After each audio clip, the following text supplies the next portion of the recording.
On today's show, the new Jurassic World Rebirth trailer is out now. Watch our live reaction to the trailer. the first 3 episodes of Invincible Season 3 is out. Here are our thoughts. And we were blessed with our first look at the Fantastic Four First Steps with the official teaser trailer. All that and more on BCFM. Welcome to BCFM, the Beyond Coruscant podcast. Thank you for joining us this week, and thank you for the response to the new format, to the new rebrand last week. As always, I'm Cooper, my co-host Jack, and we got a really, really good installment of the podcast today. As you've heard in the intro, we're going to be tackling 3 different franchises that maybe we wouldn't have done before as Coruscant Knights. And we're going to start with the Jurassic World Rebirth trailer. We've been holding off on reacting to get this on the podcast. Now, just for a little bit of context, have you seen all of the movies? I have. I have not. I've seen Jurassic World, the first one, and I've seen Jurassic Park, the first one. Okay, so at least you haven't seen Fallen Kingdom. No, I have not seen Fallen Kingdom. Okay. I probably won't watch Fallen Kingdom. But regardless, very excited. The images that were leaked for this movie prior to even knowing about it looked really good. So I'm very excited to see how it looks. So I reckon we should get straight into it, I reckon. 3, 2, 1. Dr. Henry Loomis, this is... Night in the Museum? Our mission specialist. Oh, Scarlett. Sorry, she's in it. Already? This would be a medical breakthrough that could save countless lives. It comes from the largest CGI looks good on the tail. When is this set? Fortunately for us, all these They're full, exist in one isolated Looks like Hollow place. Earth. Can you be ready tomorrow? Crossover. I can guarantee your safety. I mean, more or less. More or less? Okay, so they got the music in the background faintly before. He's your guy? We're the best. That Blade. Things and people. Oh wait, not anymore. Yeah, no, hang on. Rip Blade. Move up towards Barbados, avoid government patrol, but there aren't that many anymore. Why's that? No one's dumb enough to go where we're going. So it's established. I'm getting Kong vibes, like Skull Island vibes. Very Park. medical We need testing. DNA from the 3 biggest dinosaurs. Do we have The to get medical- a sample from an egg? I suppose we could try and get it from the parent, but they're a flying carnivore the size of an Great. M60. Yeah. Maybe we should make it quick. Is this horror vibes? Yeah, I was going to say. Still action. No, he's right. Main character. These dinosaurs were too dangerous for the original park. Please don't say they're raptors. So easy. They're raptors. The worst of the worst were left here. Oh, chills. Oh, interesting. For the worst dinosaurs. Duncan's dead, Rip. Oh, chills. Yeah. We don't belong. Oh, what? Is that a modified Survival T-Rex? is a long shot. Oh, this looks good. The Mech 2? They're helping the mosasaur. Defend territory, stalk, hunt. None of what you just said is good.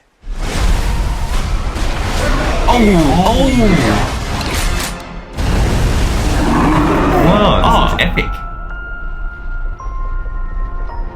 Is this... Okay. I don't think it's a horror. Okay, It's not. I think thought it's an they were action. going. but there might be horror scenes. Okay, honestly, I don't think they're full leaning in to the horror aspects, but those elements where it had Scarlett Johansson and I can't pronounce Mahershala Ali character where he's holding the smoke and it's already kind of lighting and it looks very spooky. Yeah, It does, but like the vibes that I got from the images is that it would be, and even the name Rebirth. It's kind of, I don't know why I kind of got an Alien Romulus sort of vibe from that, but certainly it did seem like it was going to be more of a horror thriller. Yeah, it might have aspects, but so did the originals. What's the rating going to be too? It didn't say at the end. Everyone initially before this trailer was rumoring it to be R, or in other countries probably MA15 plus because of scary elements or violence, I guess you could say. But yeah, I mean, we did see a chamber with like a modified genetically T-Rex looking thing. In the red yeah, that was creepy looking. And the way that they said these are where the the most dangerous or the outside kind of dinosaurs are kept. Yeah. Meaning that, is it a continuation from? That was my thing. Because the park's still open, it seems like. But this is now actually like a deserted island where they didn't want to... But then at the same time, they're going to answer this as, they wanted to, get their DNA and stuff, but why didn't they just dispose of them humanely if they are that dangerous? Yes. Why are they roaming the world, I guess you could say, freely in their own island? Well, this kind of links into our discussion later with Invincible, doesn't it? True. Yep, that is true. If you want to... I'm not going to say the line.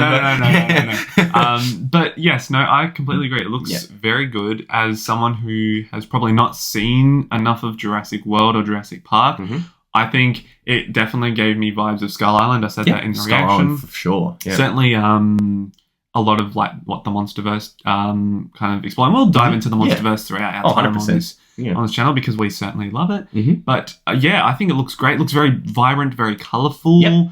Cinematic. A lot of, I guess, variety in what sort of dinosaurs we're seeing. Some new Indiana ones, it looks Jones like. vibes. Oh, yeah, when they're in the temple kind of area. Yeah, so it seems like it's kind of taking a bunch of different genres, a bunch of different inspirations from the movies and kind of putting it into this one. And, you know, that's a recipe for a great movie, in my opinion. I just think I really want, and this is the issue that I had with the Monsterverse too, is some of the human characters are unbearably annoying or just, just have no development. I'm hoping that the main characters in this, especially Scarlett Johansson's character, have enough room to kind of grow and develop because half the time you are with them more often than not. So it's not just about how cool the dinosaurs are. It's about how you can actually connect with the characters because you're following them. You're seeing this world and Jurassic World in their eyes, kind of. So I want to be able to resonate with them on a somewhat of a level. Of course. So I hope that is sort of something that we can expect to get. Yeah. So you can probably confirm this for me. Is this a reboot of Jurassic World or is it a continuation? I couldn't even tell you. I know it's not a continuation of... Well, I don't want to bite my tongue here. I don't think it's continuing from Chris Pratt's Jurassic World, even though it has Jurassic World in it. I mean, it could be, but like how Dominion kind of ended, I don't think... It wouldn't make sense if it follows that kind of thing, but it feels like it's it feels like it's a reboot of Jurassic World, the first Jurassic World, but following up after like maybe Jurassic Park 3 maybe of the original. Right. I don't know. I could honestly, guys, don't come at me at the comments about that. I have no idea.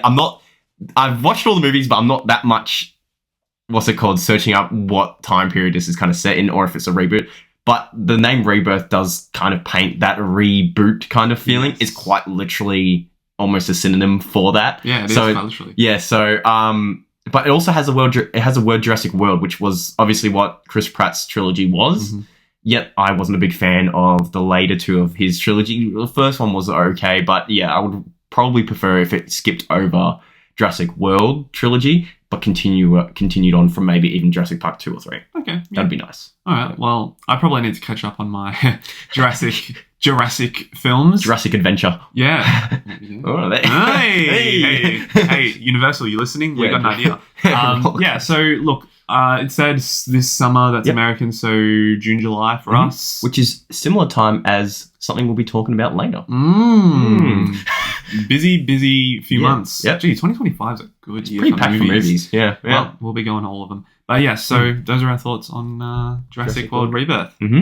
Alrighty, so Invincible Season 3. So the first 2 episodes dropped. However, we have to mention that my colleague here, Cooper, did not realise that there was a 3rd episode released with the release of the season. So sadly, we're only going to be talking about the first 2 episodes. However, in my opinion, the first 2 episodes are very strong enough to talk about on their own. And that's actually going to lead perfectly into the way we want to talk about Invincible in these upcoming weeks. Is every 2 weeks, we're going to talk about 2 episodes. So for example, next week's we'll be talking about episode 3 and 4, because that will kind of work better with us and our format in terms of talking about multiple things at the same time. Multiple things. Duplicate. You'll duplicate. So we'll just get straight into it. I'm going to steer clear of talking about anything, obviously, about episode 3, because I have. So Cooper's going to have to kind of keep me on track to not branch off into episode 3 kind of discussion. I have also read some of the comics, so I do know some of the things that's going to happen throughout the season. Cooper hasn't. I have not. So this is kind of a cool discussion thing that we get to kind of break down with you guys, and also with Cooper being someone who's blissfully unaware of what's going to happen. So, my first thoughts, I did really like the start of this, even including the third one. I loved the start of this season. I thought it had a better, faster paced start to the season compared to season 2, especially. I thought 2 it was melodramatic because of what happened after the finale of season 1. But it did take a while to kind of get kicked into like what's going to be the main focus of the season. I really loved the Cecil versus Invincible. That's a massive thing in the comics. And I just love the way that they shot it. It felt like straight ripped out of a comic book, which was great. And I loved the complexities. I love the complexities that this season's kind of figuring out, like what is good, what is bad. Is there such thing as good or bad, or is there such thing as protecting the Earth or doing what's right? And I think this is something that Invincible does very well in terms of battling these kind of ethical dilemmas compared to the shows such as The Boys, which is just straight up just not garbage show, like straight up garbage world that they're living in. Like no one's good, everyone's bad. Yeah. There is no good. You know what I mean? In here, there's still plenty of good. And I think Debbie's character is a perfect example of what good is. And as Cooper will find out later on in episode 3, that Debbie kind of shows who she is as a character, I guess you could say. But Mark himself, I think his growth was very substantial from season 2. They even verbally kind of exposition dumped you on saying how much he has, beefed up and improved. Yeah. But as a character, I feel like he's aged maturely a lot more, if that makes sense. Like he holds himself. He looks a lot more like omniman figure kind of thing. Like he's stern. He looks bulkier. Bulkier, a bit more he actually is a lot bulkier in the comics, by the way. Okay. Yeah, so they still didn't go over bulky kind of on him. But I do like how he's kind of picked up that kind of man of the house figure, but not the same sense as Omni-Man where you feel threatened when he's almost with Debbie back in the day, you know what I mean? Like Omni-Man was a bit like, a loose cannon, I guess you could say, when Mark, I feel like, still has that really good mother-son connection, which I think really is at the heart of the show. And I think those two are probably my favorite characters together. Honestly, I love their relationship dynamic. It really does bring you back to kind of grounded reality for an animated kind of project. But overall, episode 2, definitely my favorite of the 2 that we're talking about. I do think that it had those good flashback elements that link perfectly to present day, which sometimes I have an issue with. I don't know if you're the same. I hate when flashbacks are just forced in. The Acolyte. Yeah, literally. The Acolyte. Oh, God, we're talking about Star Wars again. But I liked how it perfectly cut back to present day and exactly why they're fighting over what their kind of ethical and moral dilemmas are. Not just a forced kind of flashback just to give Cecil some more development, but more about what they're fighting for. Yeah. Or about. Yeah.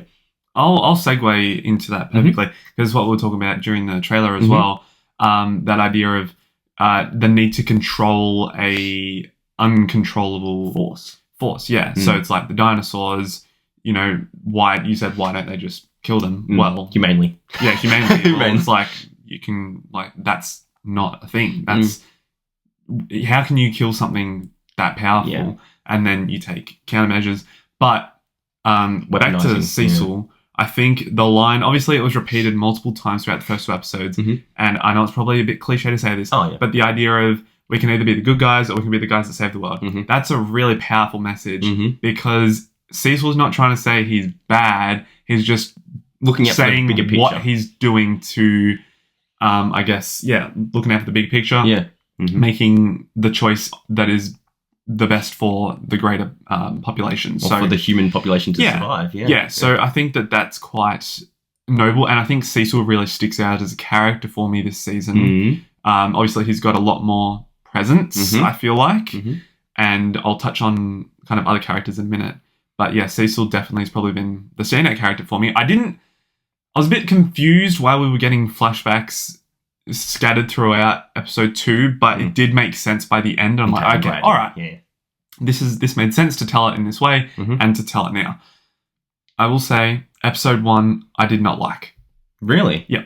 I was not hooked by episode 1, unfortunately. I thought, and this is my main issue with the season, and I've already told this to Jack, I think the pacing and the editing was really bad. Like that first episode especially went really quickly. And this is where I feel like shows like The Boys, like what we're talking about before, and Invincible kind of suffer from, is they brought back Ray, they brought back Kate, and introduced new characters. And now you've got the thing where you've got so many different characters to deal with, I don't like that you did that. You got so many different characters and so many different plot lines that you have to shove into 8 50-minute episodes. And that's where characters like Debbie felt like they were less important in what was happening in the episodes.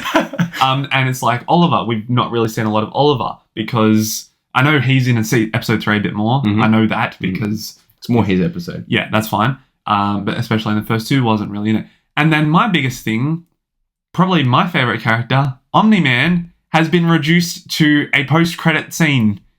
That's it. Okay. And a flashback. Okay. That's it. Without going Going main characters. without going into spoiler territory, in terms of not spoilers for what we've watched, but in future,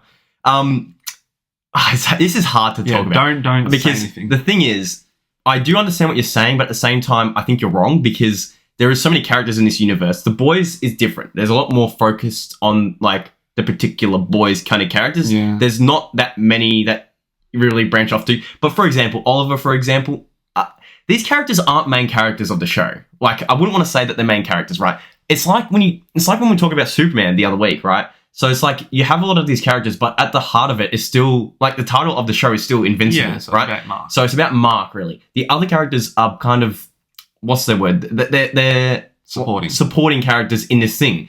Like I'm gonna be honest with you, I don't really care about backstory about Immortal or even Duplicate that much or multiple. Like they're just in there to progress these kind of major plots and themes of Mark and Invincible, right? And you're gonna find out by the end of this season that it gets crazy. Like it doesn't go from a regular, oh no, like, you know, like there is catastrophic consequences that will happen soon. Yeah. And that's why I think the pace is fast because you can't just go from what we're going to get later in the season to a slow, very slow kind of, you need to progress into it kind of thing. I did see the titles of the episodes and one of them is... Why do they release that, by the way? I don't know. It's kind of weird. Yeah. I have an idea about where this is going and it kind of makes... Perfectly say it now. I'm not going to say anything, but I really want to hear it. I think Mark's going to go Omni-Man. Okay. So you think he's going to become an Omni-Man? I don't think he's going to become an Omni-Man. I think he's going to do an Omni-Man and I think that a lot of our Guardians are in trouble. Okay. Which seems silly to me because kind of the whole point of episode 2 was to make a split and a fraction within the Guardians. And you've got some supporting Mark and some that aren't. I think the ones that aren't supporting Mark are in big trouble. Obviously, Nightwing is now on that team. Darkwing. Did I say Nightwing? Yeah. Sorry, Darkwing. No, not cringing at that. I just hate Darkwing. Okay. I think Darkwing's powers are cool. Like, creepy. Shadows. Yeah, it's creepy. I don't like it. Yeah, It's weird. anyway, it's cool. Like, he's the Batman figure. Yeah. But I will say episode 2, I did touch on that before. It was significantly better. The pacing was better. We got Editing was kind of good. more... The editing was good. Actually, I'm going to go back to episode 1 because I remember something. Yeah. The whole thing with Dropkick and Fight Master, was that his name? There was 2 of them. It was voiced by Miguel Was that from Cobra Kai. was that him? Yeah, that was him. Oh, damn. I remember seeing that on, they put that, Amazon put it on Instagram. They Oh, put that's the- funny as. what's I know it? Multipole was Simu Liu, Simu. Yeah. But they stole the Declaration of Independence. That's like, where's that leading? Okay. And then can I go back to season 2 really quickly? Yeah. This is the whole point of the Angstrom Levy storyline that I didn't really like. He's not my Huge favourite, huge potential for this character. Can see into different universes, can go to different universes, had this idea of building a thing, and then it all got ruined because he changed his mind, and then it's like, oh, I'm going to hunt Invincible because I can't actually remember the thing of season 2, but... I just kept side-eyeing the camera for a reason, but that's all I'm going to say. Anyway, Yeah. I didn't like that, and I didn't like how it was resolved. It seemed like a very just boring way. Whereas season 1, the finale with destroying the city and the whole battle between the father and son, that was great. And that's why I love season 1. Season 2, I know it was developing Mark's kind of anger in that progression to becoming Omni-Man, but it just... Angstrom Levy wasn't a compelling antagonist. Look, I'm going to look at it from your point. I agree. We are so... Like, in terms of where we are in the comics, we're not even halfway through. Like, we got so much more to unpack. And a lot of these things that you're talking about will be resolved and or further expanded upon. Yes, I can't wait to see what happens with the Declaration of Independence. No, I was talking about the Declaration of Independence. But you know what I mean? Like, so I think what you're suffering from right now is what a lot of people who have... I think this is the issue where it comes to releasing stuff as different media that has already been kind of completed, right? Because there are so many untold things that will help you like kind of resolve these issues that you're having with now. But currently speaking, you can't really just jump to that, if that makes sense. Yeah. So I think this is why I can't wait to like break this down and talk about it every season when we're doing all this kind of stuff, because it'll be cool to see a progression from where you're thinking now to later. And this Invincible as a whole is a very, very, what's the word? It starts off pretty grounded and then it goes into not really that much grounded. Okay. So it's kind of like these seasons are kind of like, what's the word? Like establishing seasons where it's like not every finale, like for example, season 2 finale, it was big in the comics, like that line where it's like, I thought you were stronger. Yeah. That was a major deal, right? Major deal. And I think that was a very powerful line kind of thing. Yeah. But it's not the same kind of intense battle kind of finale like Omniman versus Mark in season 1. Yeah. But I think that's okay. Because if you do that, let's just say you do the Omniman one in season 1, season 2, you do something that might happen later on this season in that one, and then it just keeps getting bigger and bigger. Like, but then what if it's not bigger?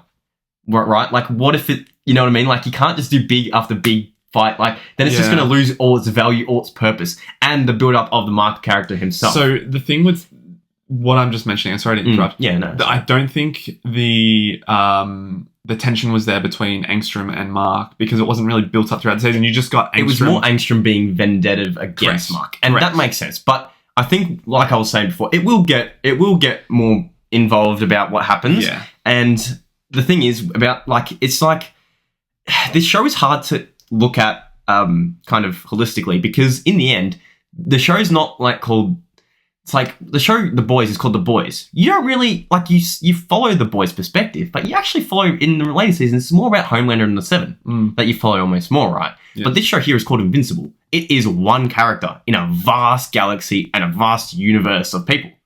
So in the end, if you look at it like that, then these seasons are all about Mark, right? Which they are. Yes. Season 2's finale was a perfect development, character development for Mark. Yes. It may not have been the best viewing experience, maybe in terms of like a season finale, but it is a damn needed like development for Mark because of who he's becoming. Yes. So that's what I'm trying to say. Like it's a very weird show because it's almost like we should be following Mark through every kind of instant, but we get a lot of other kind of, for example, we're following a lot of Cecil this one, a lot of his development. But in the end, his development is more just because of what it is with Mark, not because of Cecil. We're not getting backstory for Cecil because it's Cecil. We're getting backstory for Cecil to show why him and Mark are beefing. Yeah. If that makes sense. Yes, and when you look at it like that, it's very cool. Like how it's like calling Star Wars Anakin Skywalker. The whole like Star Wars franchise is Anakin Skywalker. If you're looking at through the lens of that, but then all the side projects like Han Solo wouldn't really make that much sense. I mean, it might to develop if he interacts with Anakin Skywalker and maybe Luke. But you know what I mean? That's, if you look at it like that, everything about this show is developing and about Mark in a sense. And even when you, was he talking? God, I can't remember if it's episode 3. I don't know. But there's things that happen within episode 2 or 3. I think it's more 3. But they kind of say about dependence, a lot about dependence. So I can't be dependent on this or whatever. That's not really a big spoiler, but it's more, that's also kind of talking about us and the show, right? Like, it is about Mark in the end. All these other characters are depending on Mark in the sense of, like, their world is almost, like, intertwined with Mark's in Invincibles. He is the main man, almost, you would like to say. Yeah. And I think, that all these other characters, and I think that's why I love the relationship with Debbie so much. She's such a, what's it called, neutral human character, but so relatable to a lot of people that it shows the vast difference of who they are and how Mark could be or might be different to other versions or other people kind of thing. Okay. So I think what these first 2 episodes have done has just nicely kind of introduced a new era into Mark. Okay. If that makes sense. Because a lot of people online who haven't read they're like, oh, is Mark going to ever stop getting like beaten up, or like, is he ever going to actually win fights or anything? And people are saying one or the other. But the thing is that, like, he's invincible. They're not saying he's unbeatable or something. Yeah. You know what I mean? He's never really going to be unbeatable. People are, like, trying to say, like, oh, why is he always getting, like, why is he losing? Why is he losing? But now they've kind of shown that power scale between the seasons. He's been working out. He's been on a training plan. He's been refining his powers. He's been focusing on that. but is that like taking away from his, human side character? It's really good to see, like, and I think people would just want, like, I'm not saying you're one of these people, but want to see action. And I don't think that's going to work in terms of one, animation, because obviously they always talk about the cost of animation for this being expensive, but also it doesn't really like show Mark's character. He doesn't really want to fight all the time. It's more just like, even you could see he was trying to be like mindful of how strong he is. Yeah. So he's almost trying to fight less and just do more. So he's trying to take out the bad guys, but not like take them out kind of thing. It's a very interesting concept dynamic, which I really love to see in this season, which is good. Yeah. I was just thinking, and even when I was watching, the end of episode 2 felt like, or even I can make this a more holistic thing. Yeah. The whole Cecil versus Mark thing, to me, when I saw it in the trailer, I'm like, oh, okay, that will at minimum be a mid-season thing. No, they're straight into it. Episode 2, and we've already got that I will never work for you again line. So that's pretty nuts to me. Because, as you'll find out later, it kind of leads into all these issues that Mark encounters and might face later because of this kind of initial beef. And that's the thing, like, the comics are so rich with it, and I think they have to do so many seasons. I don't even know if they would, like, cost, and I don't know if they're going to be able to finish the actual, like... This is a huge deal. And if they do finish it, like, to where it ends, oh man, and if they continue the way they're going, it's going to be my top show probably, because there is so many cool things that we are yet to see, and there already has been so many cool things. Like, these 3 seasons alone have almost been more entertaining than a lot of other shows in a longer time frame. I agree. And it's like the animation, people complain about it. It may not be the best, and there's people on YouTube who are like editing like better shading and shadows and everything. Yes, all good and well, but at the same time, why are we complaining when content's pretty good? Like, are we ever going to be satisfied? Like, it can't be perfect. Like, nothing's perfect in life, right? But this is really fun, enjoyable. It's been pretty staying true so far to the comics and everything. But that's another thing. They changed a lot of some of the stuff in season 1 and 2 from the comics. So for all I know, half the stuff that is going to happen in the comics might not even happen. Or a lot of people are still unsure about how this season is going to end in comparison to the book that it's kind of following. You know what I mean? Okay.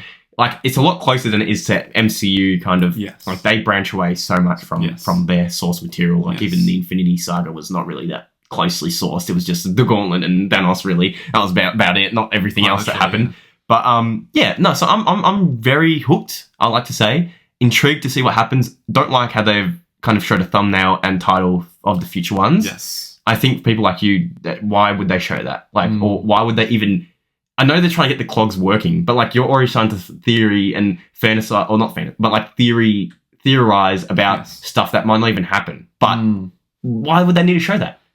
Like, I don't know. Yeah, it's and also they said it was going to be released our time, 6 p.m. It didn't come out till 7. Everyone on TikTok was like, huh? They did that for season 2, didn't they? Yeah, they did it for another show. Yeah, they did. They did it. The Boys? I don't know. It was an hour later, and everyone's like, It was. Yeah, no, I was on TikTok checking the comments. Everyone's like, half an hour's gone. How long is this going to take? I'm like, this is crazy. I was waiting, and they just completely missed. Like, Prime missed the mark, obviously, on the time that they were meant to release it. Everyone was AFK. Yeah. No one forgot to hit upload. Yeah. Everyone forgot to hit upload. Yeah, straight up. They didn't schedule it properly. But, go on if you have. I want to say one more thing. And this is something that, I don't know how I feel about it yet. And granted, we're only 2 episodes into the season. Yeah.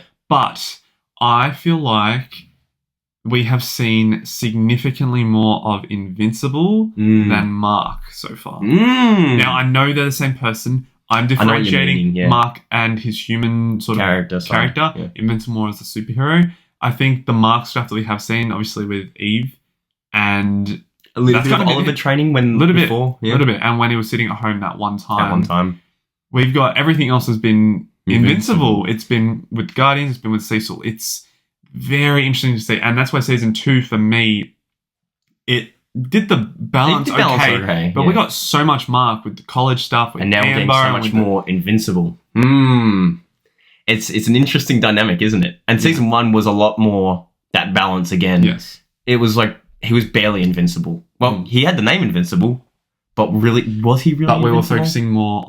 focusing on Mark, but the superhero side was more tamed by like Omniman and the Guardians. Don't you worry. I can almost 100% guarantee we're going to get more Omniman. No, I don't doubt that. So, I don't doubt that. It was just, I think the issue, not the issue, I think the reason why they're not showing him much, because there's big things that happen with him and Alan and stuff later on, I think that they just want to set up and establish Mark current present day Mark, rather than focusing too much back on Omni-Man, because he is in prison. Like he's getting some development, and we know that he's kind of different, but at the same time he's not really like too different yet. Like he's still got that progression to go. But trust me, I love Omni-Man, and yes, it's gonna be good. I can't wait. I can't wait to see what happens. I do have an idea about where this season is going. Obviously, I said before, I think Mark's going to Omni-Man. Obviously, Omni-Man himself is joining the resistance that is forming. Okay. Is this your theory? Oh, no, I thought that was just common knowledge. Well, he hasn't really said he's joining anything yet, isn't he? I guess not, but what sort of character what sort of character is he going to be then? Because, like... I don't know. We literally ended season 2 with him saying, I think I miss my wife.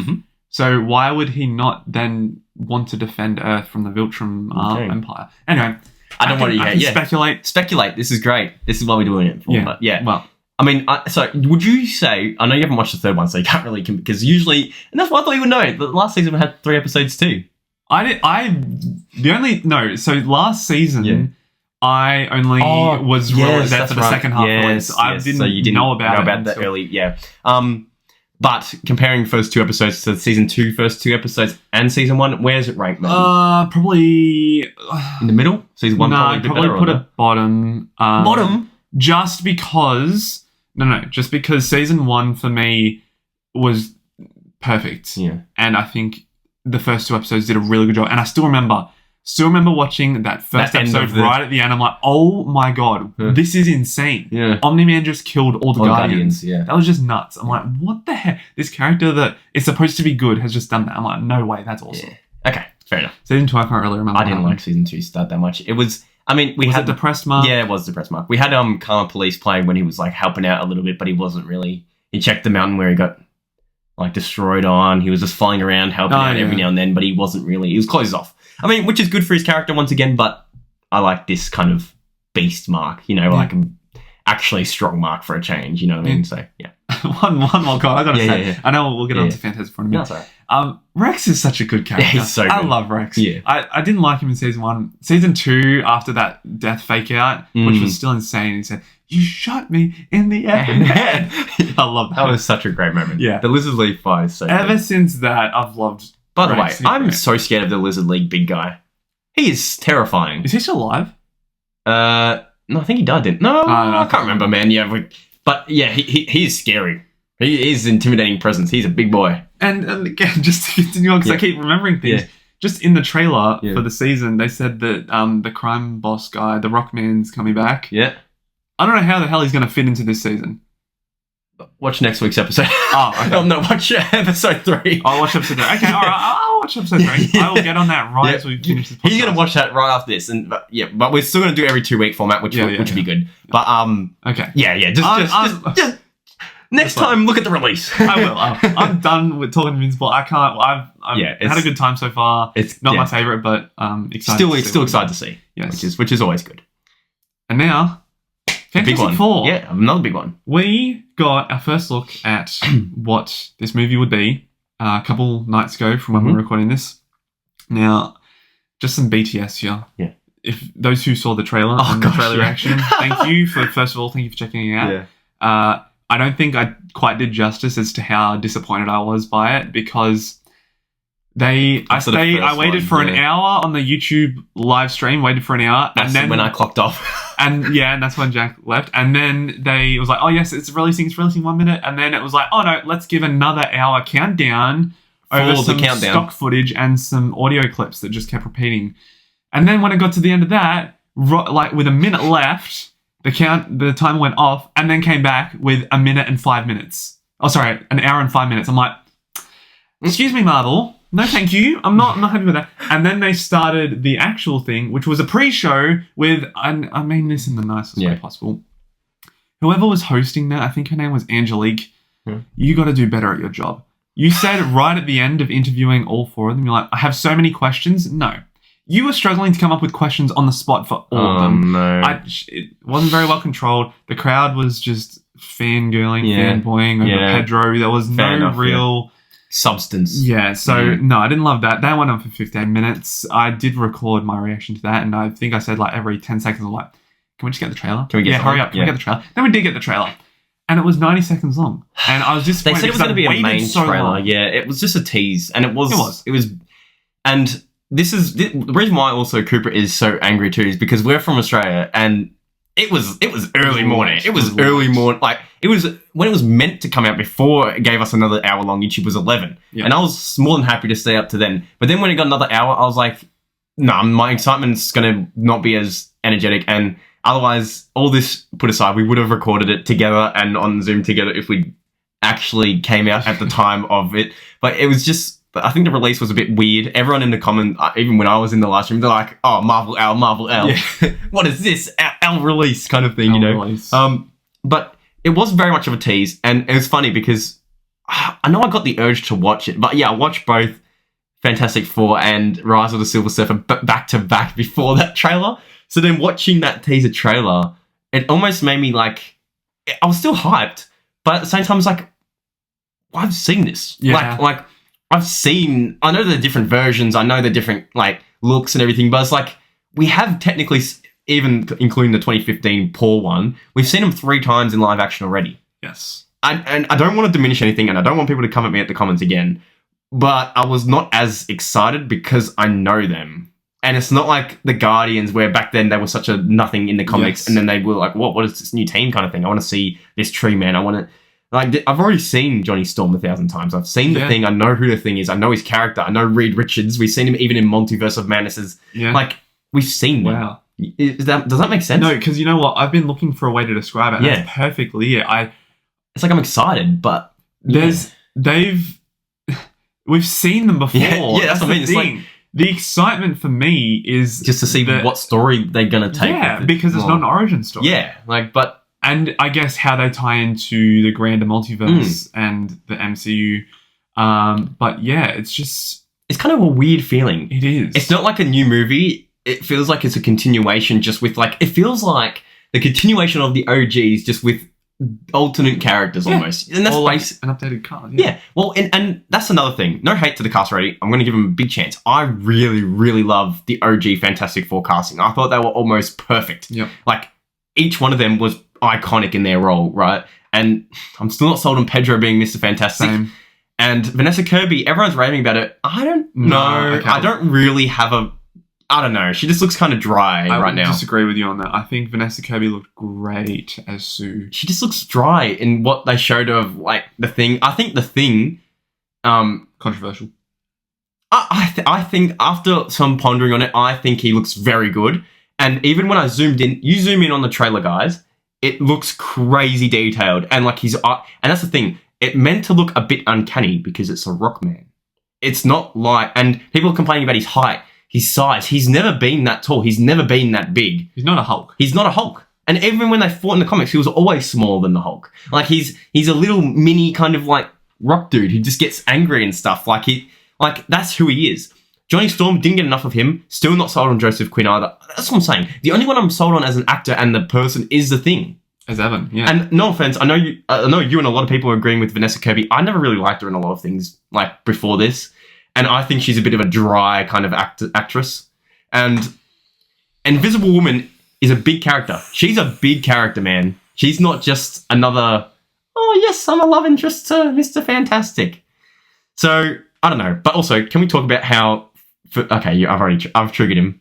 Why do you like Vanessa Kirby? Vanessa Kirby is great. Are you kidding me? I like her as a person. I think she's nice off, camera. I'm not saying she's a bad actress. I just think she's a bit dry sometimes. What can I say? It's just my experience. But, can we mention the First Step's name? Awful.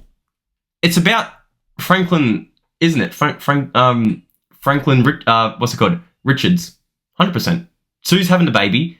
Even at the start, they said, oh, we are all here as a family. She's definitely been imposed to not look like she's probably pregnant. Yeah, the whole point of Galactus coming is definitely for him. Franklin Richards is a multiversal threat. Yeah, I didn't even think about that. And First Steps, the reason every time the cast or the directors or the writers get asked about the name of it, they're like, oh, it's paying homage to, landing on the moon. But there's also another meaning that we can't explain. Oh, well, First Steps. It's baby's first steps. It's 100%. Well, to be honest, if they're going the kid, yeah. and they go on Galactus in Yeah. the same movie. That's pretty nuts. Well, isn't it obvious that the planet and their universe is going to die for them to come into the MCU? I feel like that's quite obvious. And that's why I'm not excited again. Because I feel like the plot's already kind of there. But also, why the Fantastic Four, they're celebrities, they're superheroes. Why would they abandon their universe to go to another one? Because there's no other option unless... No, because the thing is, it's either like Vanessa Kirby was saying in the trailer, like, we'll do this as a family. They're probably going to have to either choose to save the planet by giving up Franklin Richards, or they have to fight and when they know they're going to lose and abandon the planet for them to survive as a family. And that makes them a more in-depth kind of like traumatic kind of experience for them kind of thing. Because he is also building that multiversal bridge tunnel thing. Unless it's against their will that they're Taken transported. out. Someone takes them out. Strange pulls them out through a portal before they die. Maybe. Well, I'm just thinking, is this the last time we're going to see Galactus? Because Galactus is not necessarily the main... Obviously, we now know People Doom thought he was going to be the main is the multiversal main threat. villain. Is Doom showing up in this movie? I don't know. Apparently he's leaked as a post-credit. Don't know why, though, unless they get pulled into our universe, because unless their Doom from their universe is Robert Downey, and that makes a bit more sense to why he looks like that. And also, it would explain if Doom was a Tony Stark variant, and not Victor Von Doom. Maybe he is angry by the Fantastic Four leaving his planet to die. Maybe, but I was more thinking along the lines of it would make sense why Victor he's not shown going up to space with the others. I want a because Victor it Von. wasn't that. I want a Victor Von. Same. And that's why I'm a bit sad that Robert Downey's been casted. But Well, I might mean, be. he might be. It's just there's so much unknown right now.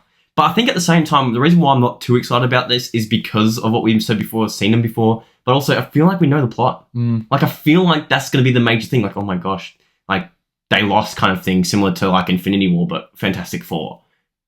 But then it's already kind of Why assumed. would you do a Fantastic Four losing as your first movie? That just seems But stupid to me. I don't know. I don't think so. Because Fantastic Four, in my opinion, even the OG movies, they really never did much. No, they but always they're just so cause iconic. they're iconic, but they always almost cause more chaos than they did actually saving. In terms of like, a lot of their issues come from them being celebrities, being public figures in the media, and a lot of that is because I do appreciate how they became public figures because of the thing. Like, he didn't have a secret identity; they know who he is, so they all basically just outed themselves as with him, so they didn't make him feel so alone. I think there's going to be a lot of time jumps in this movie. I think there's 100% going to be time jumps with Franklin Richards.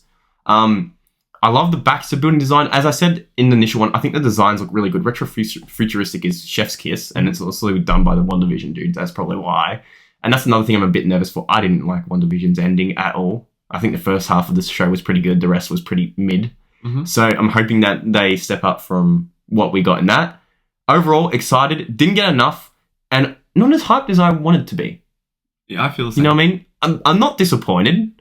I'm just... I was a bit confused why I wasn't. And I think it could be those reasons. We haven't really seen much of them yet. They showed like Johnny Storm's power, and that was it. It's like, we know he can flame on. Like that's nothing new. Like, I know the effects are good and everything, but it's like, we need to know more about how they actually portray the characters. Yes. Like, Pedro didn't use his abilities, and I think they're going to do the thing where it's like, he doesn't really want to use his abilities because he doesn't think he needs to use them, or he's a bit ashamed by you. I don't know. He's always something. Save some money. Yeah, or CGI, or also just not show him in the trailer for a cool maybe use of his first power in the movie or something. I don't know. But I don't know. Like, I'm very skeptical. It doesn't hype me up as much as like Daredevil Born Again, even though I've seen him before, and that's why I'm comparing. We've seen Daredevil variants before. We've seen Daredevil before. Why am I almost more excited to see Daredevil than the Fantastic Four, who haven't been since 2015, and that we don't even think about them. We think about, early 2000s Fantastic Four. I don't know. And also, going back, I know I offended Cooper. I'm still excited to see how Vanessa Kirby portrays Invisible Woman. Don't get me wrong. I'm just a bit more skeptical than other people. I think other people are like, full on like, yeah. But then everyone's skeptical about Pedro. But I'm like, I'm the same with Pedro as I am with Vanessa. If that makes sense. I'm not sold on it yet. I don't look at her and I think Invisible Woman. I don't look at Pedro and I don't think Mr. Fantastic. I look at the thing, I'm like, thing. Even a bit more Johnny about his haircut and stuff. I think a little bit more Johnny. You know what I mean? I don't look at the other two and go, yeah, that's definitely them. I think Pedro as Reed is significantly more difficult to see, but that's because of him being in everything a lot recently, and Vanessa Kirby also already having the blonde hair short. I just think Vanessa Kirby looks a lot like what I would picture suit, but Jessica Alba did as well. That's the thing. That's what I was saying. And I think because I personally I like Jessica Alba as Invisible Woman. I thought she did the perfect kind of balance of it. But also at the same time, like playing Marvel Rivals, looking at Marvel Rivals' face and haircut, you know what I mean? That looks like almost prime comic Invisible Woman. I don't know. It's a great game. Deadpool Wolverine sponsor on here. But you have to bring Marvel Rivals in. It's a great game. Fantastic game. I don't know if Cooper has any more. I think I've just ended him. I got nothing more to say. Yeah, I've ended him. Okay. And on that note, guys, we appreciate you guys for tuning in to another second episode of BCFM. We hope you enjoyed what we talked about today, and we hope you guys can let us know down below your thoughts on these 3 amazing topics of discussion today. And Cooper, do you want to end anything off? Thanks for watching. See you guys next week.